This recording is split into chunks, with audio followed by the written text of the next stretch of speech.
Salutations YouTube, I'm back again. Would you believe it? Obviously, because I'm here now talking to you. Thank you for watching these videos. Again, I would appreciate it if you did subscribe, because you know, trying to get to my end of year target of 200. I'm just gonna fuck about. I'm just not gonna fuck about and just get straight to it. Today's case is well, they've all been dark ones. This one is no better. It's a very popular. Well, all of these were trending at the time they happened. Some of them are still being talked about, mainly by idiots like me. The perpetrator of this case is called James Egan Holmes, and if you're not familiar with him, then I'm about to tell you about him and then what he did. So, James Holmes was born in 1987 on December the 13th in San Diego, California, though he was raised in Oak Hills, California. His father, Robert Holmes, is a mathematician and scientist with multiple degrees from multiple universities, and his mother, Arlene Holmes, is a registered nurse. At 12 years old, Holmes and the family moved back to San Diego, which he lived in the neighborhood of Rancho Pañaquitos. I probably butchered that, so I'm sorry. And it is said that from there he began to socially decline. He went to Westview High School, where he would play football. Not soccer, the term is football. I mean, yeah, he did play soccer, but the correct term is football. Sorry about that. And he ran cross country. He graduated in 2006. And I should add here that he suffered with mental health issues and even attempted suicide when he was 11.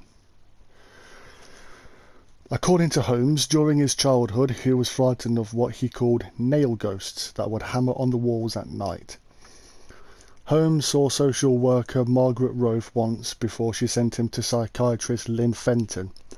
Holmes was depressed and obsessed with killing for over a decade. I think he actually intended to become a serial killer, but figured it'd be easier. It would be easy to kill multiple people at once than multiple people over time. Despite these issues, Holmes graduated from high school in 2006 and completed a bachelor's degree at the University of California in 2010. He then decided to pursue a career in neuroscience, which I've no idea what neuroscience is. I'm guessing it's Big Bang Theory level shit, at the University of Colorado, and he would then move to Aurora. In Aurora, Holmes lived on Parish Street in a one-bedroom apartment in a building with other students involved in health studies at the University of Colorado. In a rental application for an apartment, he described himself as quiet and easygoing, and in an online dating profile, Holmes identified himself as agnostic, which, if you didn't know, that basically means that they're not committed to believing in the existence or non-existence of God or any other God. I myself am agnostic. Fun fact about Lord Gatheridge there, he is agnostic. He left some digital footprints like a university email address, an old MySpace photo and a dating profile on Match.com. He also apparently hired sex workers and left reviews of their services. In October 2011, Holmes began dating a fellow student in his biology class. Their relationship lasted until an encounter on St. Patrick's Day, to be sure. I wasn't going to do my Irish impression because I can't do one. Which ended when she felt distant from him following an encounter between Holmes and another man who talked to her during a date. I kind of see why he would be distant with her after that, but then again, you need to learn to trust her. So I see both sides. She said that Holmes often made deadpan jokes, which is basically like dry humour. He made deadpan jokes that made other people feel uncomfortable and had expressed his desire to kill people. She tried to recommend getting professional help despite not taking his claims seriously. They resumed their relationship in early January 2012, but it ended again in February. He told a state-appointed psychiatric physician that their breakup contributed to his violent depression. So that's just a little bit of a backstory about him. Now we're going to get into the actual thing of what he did. So I advise you now, buckle the fuck up. Or click off if it's not your thing. Or if it affects you in any way, feel free to click off now, because it does get horrifying and upsetting. On July the 20th, 2012, he bought a ticket to the midnight screening of The Dark Knight Rises at the Century 16 movie theatre. About 20 minutes into the film, he pretended he got a phone call and left Theatre 9 through the emergency exit door beside the movie screen, with direct access to the lightly used parking area at the back of the complex. He propped the door slightly open with a plastic tablecloth holder. And I should let you know now that inside Theatre 9 there were about 400 people. He went to his car, which he had parked near the exit, changed into his protective clothing and retrieved his guns. About 30 minutes into the movie, around 12:30 in the morning, he re-entered the theatre through the exit door which he had earlier propped open, as I said. He was dressed in black and wore a gas mask, tactical vest, a ballistics helmet, bulletproof leggings, a bulletproof throat protector, a groin protector, and ballistics gloves. He was listening to music through headphones so that he could not hear anything from the people inside the theatre. And people actually thought, this is what I found out from obviously the research, people actually thought that he was part of a special effects setup for the film's premiere, or a publicity stunt by the studio, or the theatre management themselves. Probably just like they thought it was just a promotional thing, which I get it. That sort of film is like a action film, so I do get it. Holmes reportedly threw one canister of tear gas towards the left side of the theatre, emitting a gas or smoke that partially obscured the audience members' vision. It made their throats and skin itch and caused eye irritation. He fired a 12-gauge shotgun at the ceiling and then into the audience.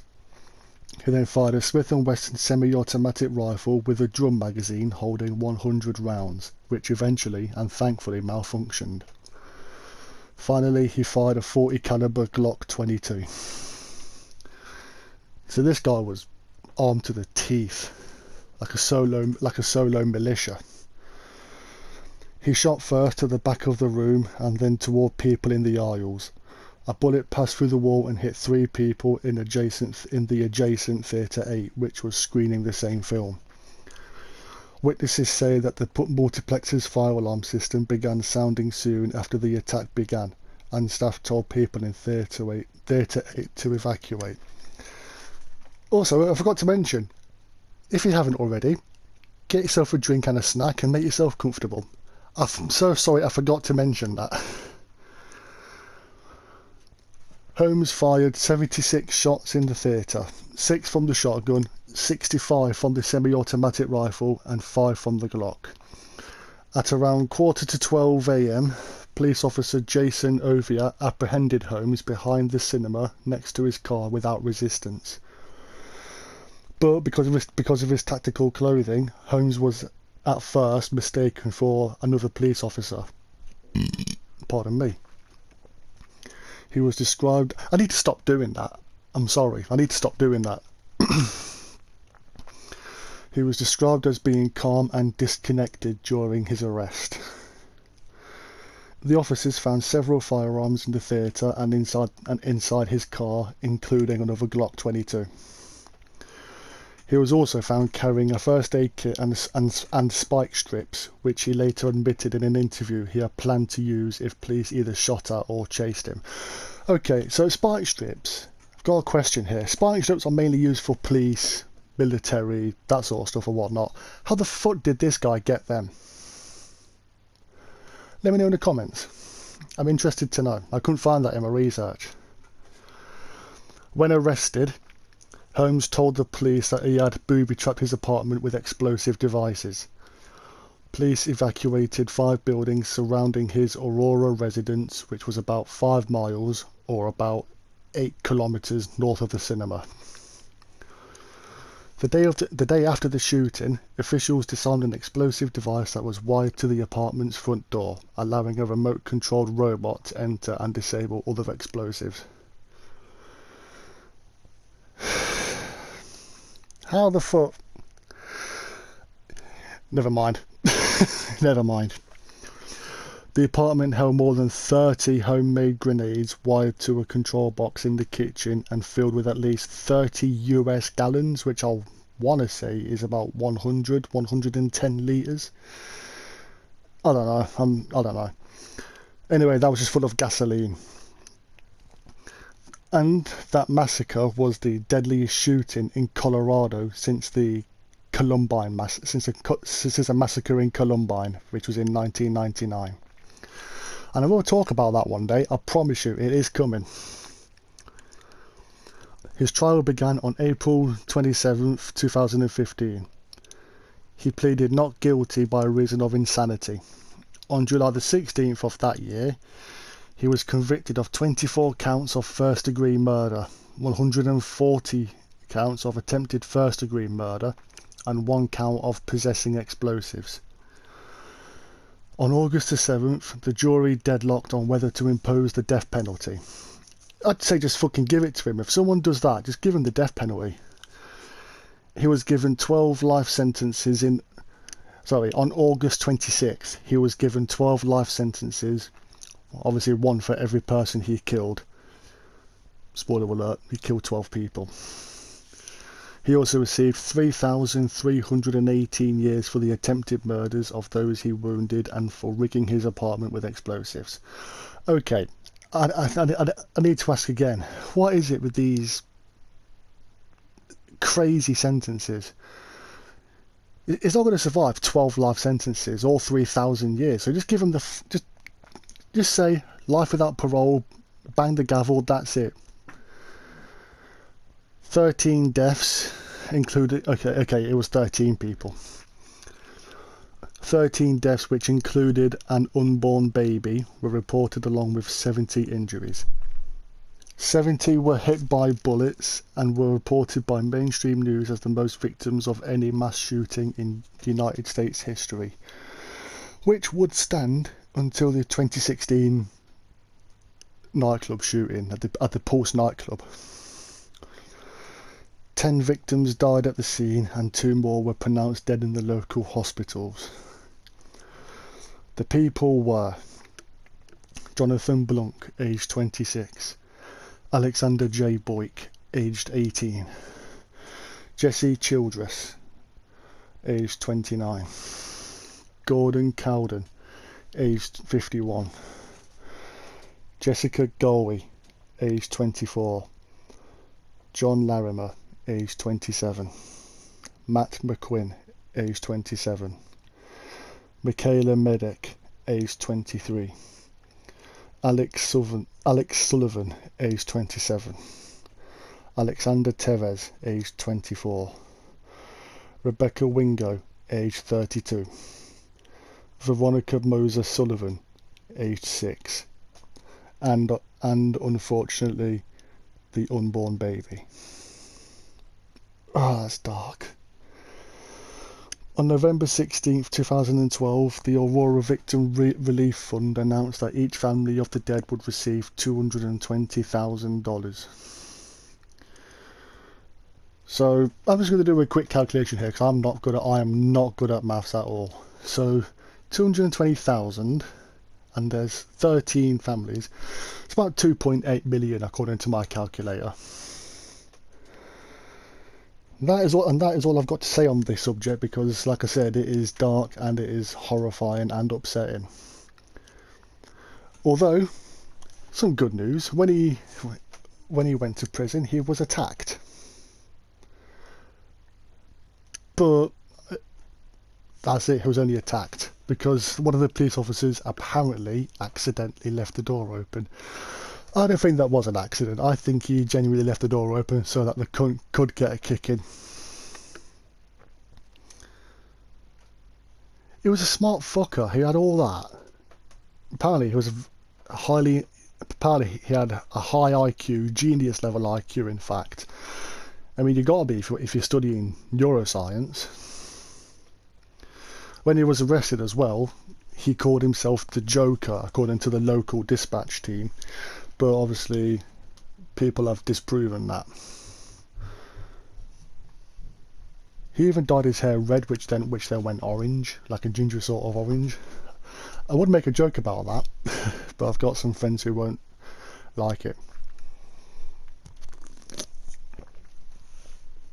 But yeah, that's all I've got to say on the subject matter, because it is just too horrifying.